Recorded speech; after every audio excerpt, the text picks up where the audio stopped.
There's a lot of things that happen here on the research ship Event Horizon that VB doesn't really want to talk much about. She either finds it to be a boring story no one wants to hear, or she's afraid of, quote, disrupting the humans.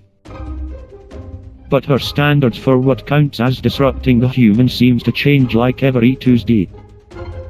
She's letting me have the channel for today, so I'm going to use this as an opportunity to let you in on what really happens up here. Spoiler alert, it's always a mess. That wasn't really a spoiler, was it? I sense a lot of you aren't surprised. So us Bellums aren't the only race of aliens traveling through this part of the Milky Way. We run into a lot of greys. You're probably familiar with them already, as it seems 43% of all reported extraterrestrial encounters on Earth describe greys being involved. The other 57% is VB herself disguised in the human suit, buying whatever junk food looks edible at Walmart. We're pretty good friends with one grey. We'll call him Randall. Randall is pretty new to this part of the galaxy. He hasn't exactly figured out what is a human and what is not a human, which has resulted in numerous accidental abductions of bovine. VB is genuinely amazed at how many times this grey has, quote, mistaken a hamburger for a hairless ape. I believe the year was 1947 on your planet. We were out by Enceladus, waiting for a package delivery VB had been expecting. Yes, Amazon exists in space. We just call it something else. Amazon space. We weren't out there very long when a transmission came in. We identified that the message had originated from Randall's ship. I don't understand the Grey's language as well as VB does, but I think there was mention about an issue with fuel. Maybe Randall was out of fuel. Maybe he was asking us for fuel. Maybe he was asking us where he could get fuel. I don't know.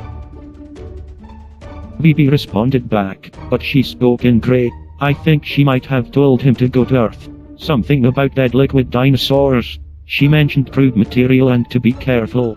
Once again, I'm not very sure. I thought it wasn't anything too bad. She didn't seem concerned in any way. Before she could even settle back down, there was an SOS signal. Again, it was coming from Randall's ship. To which she responded, how did this f***ing grey dip screw up this bad already? It's been 2 goddamn seconds. If I miss this delivery, I'm going to use his hide for a handbag. Oh no. I just realized where she gets her bags. We followed the distress signal and ended up on Earth, at a ranch near the human settlement of Roswell, New Mexico. It was the kind of place VB would call the middle of nowhere, but nowhere means there are no people. Where we landed was swarming with humans in uniforms and armored vehicles. There were no traces of Randall anywhere. VB suspected that the pieces of his ship and perhaps Randall himself was in one of the armored trucks. I wanted to ask them if our friend was okay, but VB said no. These humans didn't seem like the type willing to help us, and she doubted Randall survived the crash. But I'm not so sure. I've seen some things floating around about Randall here and there. Pictures, articles, videos, books. A whole festival. The humans who were there don't want to admit what it is they actually saw. They keep telling everyone it was just a specialized balloon. It's not a specialized balloon. I think VB might be wrong. I think Randall is alive somewhere. So can you tell me? Have you seen Randall?